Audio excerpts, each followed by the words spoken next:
Buenos días. El día de hoy les vengo a presentar junto a mi grupo una introducción al tema de shocks, explicando y definiendo los tipos de shock que tenemos. Vamos a trabajar en este caso.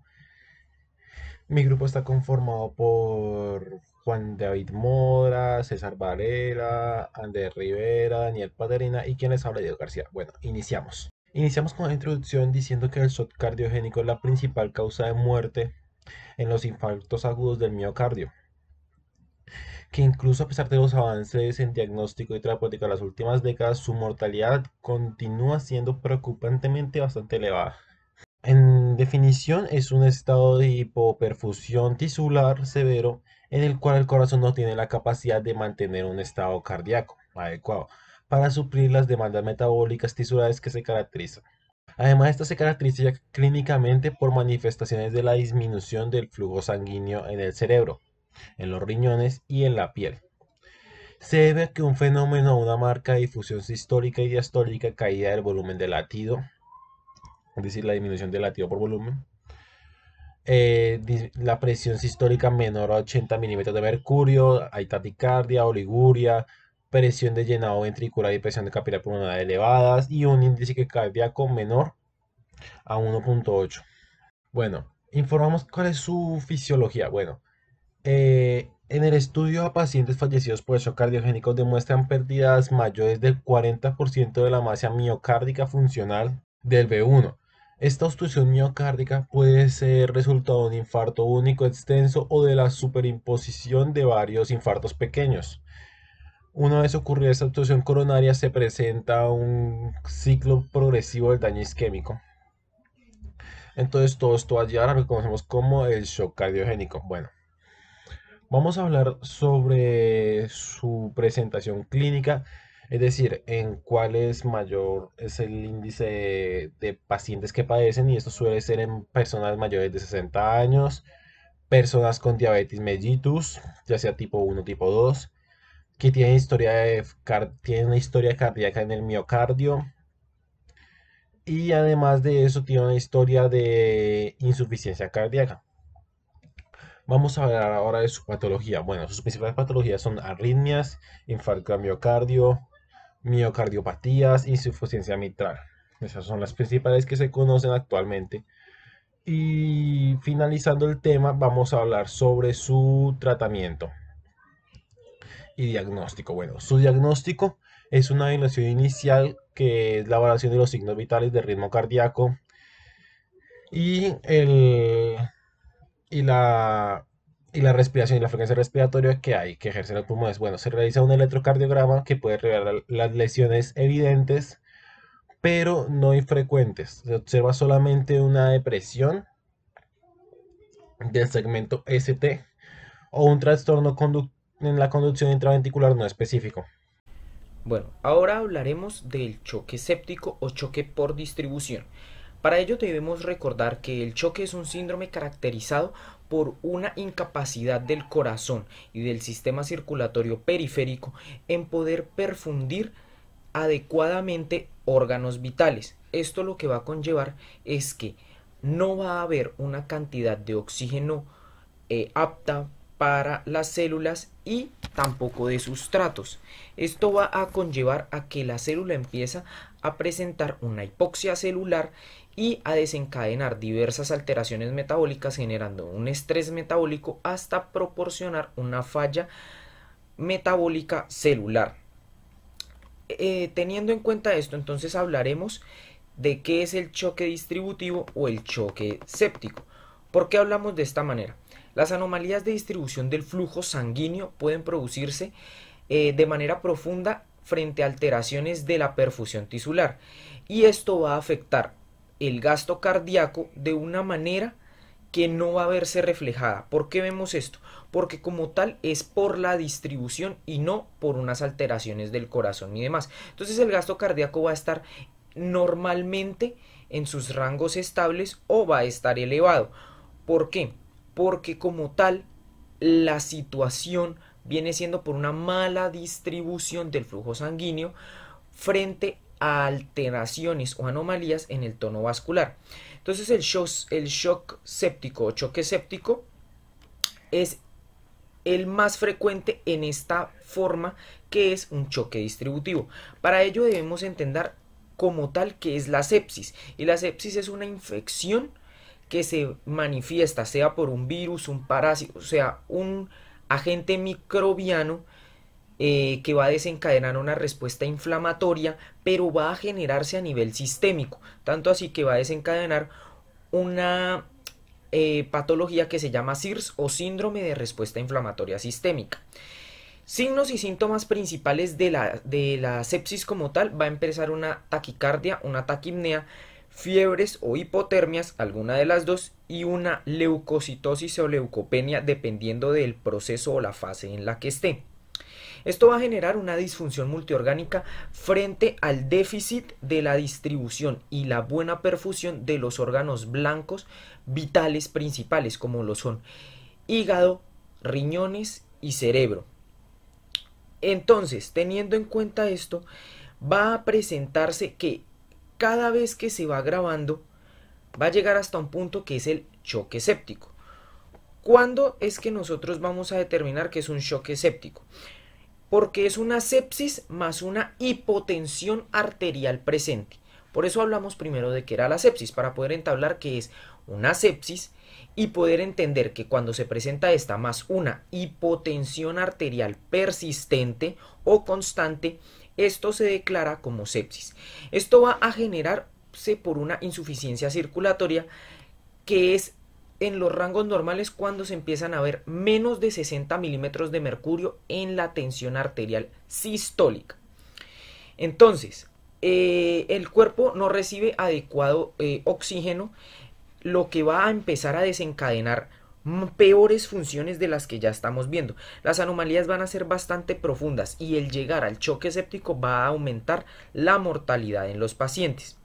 Casi siempre los pacientes que tienen esta parte de la patología, un choque séptico, va a empezar a presentar un aumento en los signos y síntomas que encontramos y más marcados. Entonces se le tiene que dar principalmente a estos pacientes, casi siempre lo primero que se les debe dar es vasopresores. Vasopresores para mantener una tensión arterial por encima de los 65 milímetros de mercurio y tratar de bajar el lactato sérico. ¿Por qué? Porque debido a las alteraciones metabólicas, esto nos va a desencadenar un metabolismo anaeróbico, aumentando los hidrogeniones en la sangre, generando una acidosis metabólica, generando una alteración de acidosis en el cuerpo, afectando el resto de órganos. Entonces, teniendo en cuenta esto y sabiendo ya qué es como tal el choque séptico, entonces debemos saber que hay dos tipos de choques sépticos. El primero es el choque séptico caliente, el cual es por un llenado capilar relampagueante, o sea, poco pulsátil, va a tener un mínimo retraso y es acelerado. La piel va a estar seca y caliente. Va a haber un aumento de presión diferencial. ¿Cómo significa esto? Que puede estar aumentado y de repente empieza a bajar. Los pulsos van a ser amplios y saltones, va a haber una disminución en la presión diastólica, las extremidades se van a sentir calientes, va a presentar una diuresis normal, una hipotensión, taquicardia, taquipnea, una hiperventilación y un aumento en la permeabilidad capilar. Ahora, el siguiente choque va a ser el choque séptico frío. Este choque séptico frío va a tener un llenado capilar lento o ausente. Empiezan a ver ya como tal unos frenados en la distribución de la sangre muy marcados. Esto es presentado por un aumento de 2 segundos en la prueba de llenado capilar. El pulso periférico va a estar disminuido, como decirlo, casi por el piso. La piel va a estar fría, pálida, cianótica por la ausencia de esta sangre y la ausencia del oxígeno que llegaría a las partes más distales del cuerpo.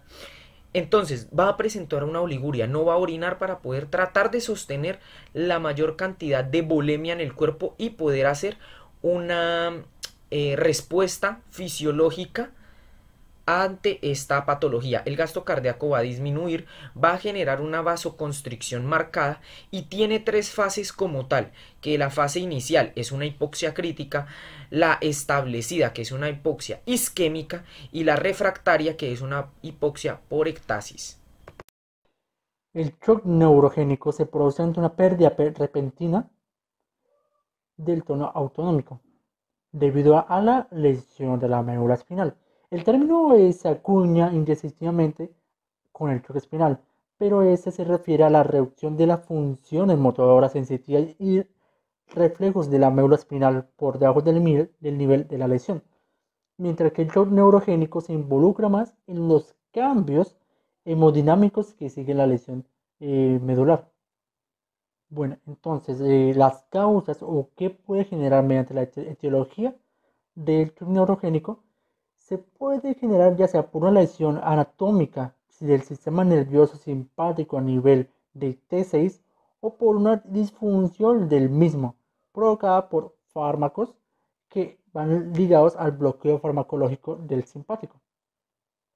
Entonces, en la psicopatología, tres mecanismos pueden conllevar a una presencia de choque neurogénico, que puede ser primero el choque distributivo, que se causa una alteración autonómica con compromiso a las vías simpáticas en asocio a la excitación parasimpática con la siguiente vasodilatación y bradicardia.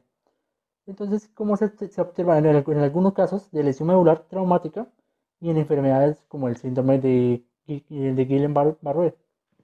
Otro mecanismo puede ser el choque cardiogénico, usualmente observado en hemorragias subaracnoideas con la presencia de miocardio contundido después de una liberación de catecolaminas o en infarto cerebral que comprende la insulina derecha. Un tercer mecanismo puede ser la insuficiencia renal y el hipotituitarismo también pueden conducir a un choque neurogénico. Ya entrando en contexto con lo que es la fisiopatología, en esto lo que vemos es que durante los primeros 3-4 minutos de la lesión de la médula espinal se observa un cuadro en el cual existe la estimulación masiva simpática y se ve reflejada una actividad parasimpática mediada por receptores alfa que son secundarios a la liberación masiva de noradrenalina desde la glándula suprarrenal. ¿Qué ocurre? Esto produce una injuria primaria del miocardio. El paciente presenta una bradicardia e hipertensión grave. Posteriormente se produce un descenso de la actividad simpática, por lo que se genera una interrupción de los cordones simpáticos descendentes. Disminuye el gasto cardíaco y la resistencia vascular periférica. El paciente presenta bradicardia, hipotensión e hipotermia. El patrón hemodinámico en este shock neurogénico es un gasto cardíaco bajo, una disminución en la precarga y también una disminución en la resistencia vascular sistémica. El shock neurogénico se produce cuando el nivel de la lesión se encuentra por encima de T6, ya que los impulsos simpáticos cardíacos se originan al nivel de T1 o T4. Es causado por la ausencia de la actividad simpática y pérdida del control supraespinal. ¿Qué ocurre? O sea, ya no existe una unión entre estos, entonces esto lo que ocurre es que el tono vagal intacto a través del nervio vago se va generando una pérdida de control a nivel supraespinal. Se puede presentar en el momento de la injuria, ¿sí? O se puede presentar hasta varias semanas después de la lesión o de la presentación del caso. Ok, buenas tardes. Ahora vamos a hablar sobre el shock hipovolémico. Entonces pues se dice que es un síndrome complejo que se desarrolla cuando el volumen sanguíneo circulante baja a tal punto que el corazón se vuelve incapaz de bombardear suficiente sangre al cuerpo. Es un estado clínico en el cual la cantidad de sangre que llega a las células es insuficiente para que éstas puedan hacer sus funciones normales. Este tipo de choque puede hacer que muchos órganos dejen de funcionar, por lo tanto el choque hipovolémico es una emergencia médica. El término hipovolemia significa disminución del volumen sanguíneo. La hemorragia es la causa más común por la cual un individuo puede caer en hipovolemia.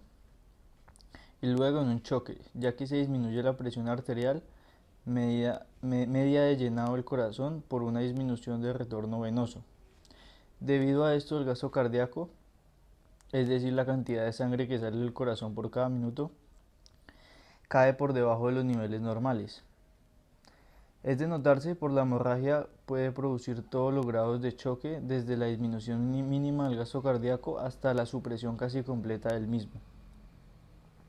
Se sabe que a una persona se le puede extraer hasta un 10% del volumen sanguíneo, sin efectos importantes sobre la presión sanguínea ni el gasto cardíaco. Sin embargo, la pérdida mayor a un 20% del volumen normal de la sangre causa un shock hipovolémico. Cuanto mayor y más rápido sea la pérdida de sangre, más severos serán los síntomas. Los síntomas de esta patología pueden ser estado mental alterado por una baja perfusión cerebral y consiguiente una hipoxia, baja presión arterial, un pulso débil y rápido, piel fría con vasoconstricción y palidez cutánea, hipotermia, sed y boca seca por falta de líquidos, fatiga por falta de oxigenación, piel fría, especialmente extremidades por insuficiencia de perfusión, llenado capilar lento, y al presionar la uña tarda más de 2 segundos en recuperar el relleno capilar. Las causas del shock es una pérdida de los líquidos internos o externos por la disminución de masa de hematíes y de plasma sanguíneo, que puede ser por una pérdida del volumen plasmático como consecuencia del secuestro de líquido en el espacio extravascular, o de pérdida digestiva urinaria o pérdidas insensibles. Las pérdidas internas pueden deberse a una desviación al tercer espacio, escape de líquidos de los capilares del intestino hacia la luz intestinal, hemorragias internas y deterioro del retorno venoso por obstrucción de la vena cava. La patogenia es que el cuerpo humano responde a esta hemorragia aguda con la activación de los principales sistemas fisiológicos: la hematológica, cardiovascular, renal y los sistemas neuroendocrinos. Estos intrincados mecanismos son eficaces en el mantenimiento de la perfusión de órganos vitales ante una grave pérdida de sangre. Sin sangre y fluidos de reanimación, causa la hemorragia, que disminuye la perfusión cardíaca y se instala sin demora una insuficiencia multiorgánica. La respuesta hematológica pues es que ante esta pérdida de sangre aguda y grave se basa en la activación de cascada de coagulación y vasoconstricción de vasos sanguíneos, fundamentalmente por medio de una liberación local de tromboxano A2. Además se activan las plaquetas también bajo la dirección de la liberación local del tromboxano A2, y se forma un coágulo inmaduro en el sitio de liberación y del sangrado. El vaso dañado expone el colágeno, que posteriormente causa la deposición de fibrina y la estabilización del coágulo. Son necesarias aproximadamente 24 horas para completar la fibrinización del coágulo. Para terminar, la respuesta cardiovascular, pues que el sistema cardiovascular aumenta la frecuencia cardíaca y aumenta la contractibilidad miocárdica y la vasoconstricción de vasos sanguíneos periféricos. Esto se produce como consecuencia de un aumento de la liberación de noradrenalina y la disminución del tono vagal, regulada por los vasoreceptores del callado aórtico, seno carotídeo y aurícula izquierda, y los vasos pulmonares. El sistema cardiovascular también responde con la redistribución de la sangre hacia el cerebro, corazón y los riñones, y menos hacia la piel, músculos y el tracto gastrointestinal. Y el diagnóstico pues es después de la toma de la historia clínica y el examen físico del paciente. La conducta a seguir depende de la causa probable de la hipovolemia, así como la estabilidad y la condición que el paciente tenga. Muchas gracias. Ahora hablaremos del choque obstructivo y del choque disociativo. El choque obstructivo se debe a una obstrucción mecánica del flujo de la salida ventricular. Algunas de las causas pueden ser unas lesiones congénitas como la coartación de la aorta, que el callado aórtico se encuentre interrumpido, o la estenosis valvular aórtica grave, que esto significa un endurecimiento de las valvas de la válvula aórtica. También podemos encontrar otras afecciones de tipo adquirida que vienen siendo unas miocardiopatías hipertróficas. Hay que tener en cuenta que siempre que un recién nacido, un neonato, va a presentar algún tipo de choque, el primero que se debe tener en cuenta es que sea un choque obstructivo y es el primer diagnóstico diferencial que nosotros debemos descartar. La restricción del gasto cardíaco aumenta la frecuencia cardíaca. Esto va a generar un aumento del volumen sistólico. Entonces existe una reducción de la tensión arterial diferencial, lo que hace difícil su detección. ¿Qué significa esto? Que cuando aumenta esta frecuencia cardíaca y el volumen sistólico trata de sostenerse debido a esta obstrucción como una respuesta fisiológica frente a esta patología, entonces va a ser difícil darnos cuenta de que el gasto cardíaco está alterado y va a presentar algún tipo de choque. Entonces, esto aún así va a empezar a retrasar el llenado capilar. Con frecuencia el hígado empieza a aumentar de tamaño. Esta patología la conocemos como hepatomegalia. Puede ser evidentemente por la distensión de la vena yugular. Ese es nuestro primer signo y síntoma que debemos observar para ver si es un choque obstructivo, teniendo en cuenta ya los diversos signos y síntomas que tiene el choque como tal. El choque disociativo se refiere, hablando ya de este tipo de choque, a unas situaciones en la cual la perfusión tisular es normal, o sea, como tal la sangre está llegando a las partes del cuerpo y los tejidos del cuerpo de una manera normal, pero las células, acá tenemos que tener en cuenta que ya es un problema a nivel celular, no son capaces de utilizar de la manera adecuada el oxígeno. ¿Por qué? Porque la hemoglobina tiene una afinidad muy anormal frente al oxígeno, lo cual impide que se disocie fácilmente en los capilares más externos, impidiendo que el oxígeno pueda zafarse de esa hemoglobina, haciendo que sea imposible que haya una cantidad de hemoglobina intracelular adecuada. Entonces, esto lo que va a generar es que va a haber unas anomalías como hemos visto antes, metabólicas, pero ya es a nivel de la hemoglobina y su incapacidad de disociarse. Entonces la principal anomalía de este choque disociativo es la incapacidad de proporcionar oxígeno a los tejidos, por lo mencionado anteriormente. Algunos de los síntomas que más se ven relacionados en esto son una taquicardia, una taquipnea, empiezan a haber alteraciones del estado mental y por último va a haber un colapso cardiovascular porque el corazón trata de suplir esta situación generando un aumento en todo su sistema circulatorio y pulmonar que va a generar un colapso cuando él no es el que está responsable de este problema. Muy buenas tardes, mi nombre es Daniel Fernando Paterna Peña, soy estudiante de tercer semestre del área de medicina. El día de hoy les voy a hablar sobre SHOT anafilaxia. Bueno, vamos a comenzar. El SHOT anafiláctico es una severa reacción anafiláctica rápidamente progresiva, en el cual se produce una disminución de la presión arterial con riesgo para la vida. La anafilaxia es la manifestación alérgica más grave que existe. Se define como una reacción alérgica generalizada de instauración rápida y que puede llegar a ser mortal. A diferencia de otras enfermedades alérgicas, puede afectar únicamente a un órgano, como ocurre por ejemplo en la rinitis alérgica, que afecta principalmente a la nariz. En este caso la reacción alérgica es sistémica, lo cual significa que afecta a todo el organismo. Puede dar síntomas variados diversos, en diversa sintomatología. Los tejidos de diferentes partes del cuerpo liberan histamina y otras sustancias. Esto produce constricción de las vías respiratorias y ya que se presentan otros síntomas. La anafilaxia puede ocurrir como respuesta a cualquier alérgeno. Las causas comunes incluyen alergias farmacológicas, alergias a alimentos, picaduras o mordeduras de insectos. La anafilaxia es potencialmente mortal y puede suceder en cualquier momento.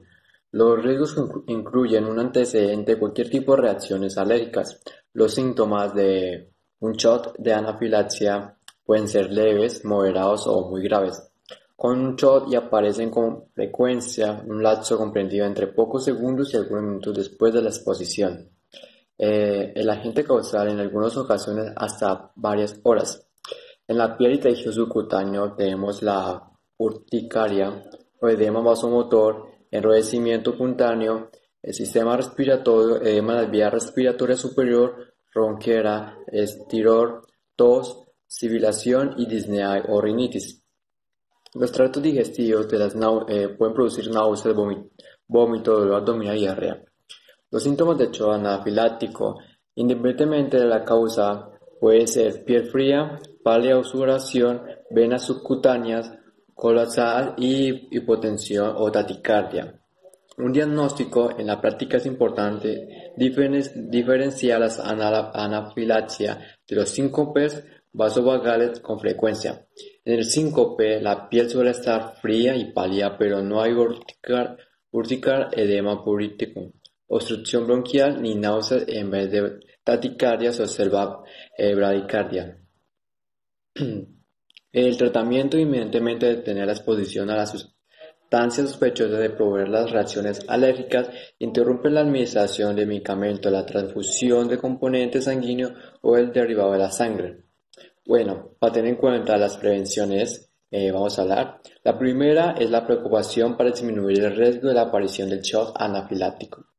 En la administración de medicamentos, si es posible administrar medicamentos vía oral y no por vía parental, es la amenasis.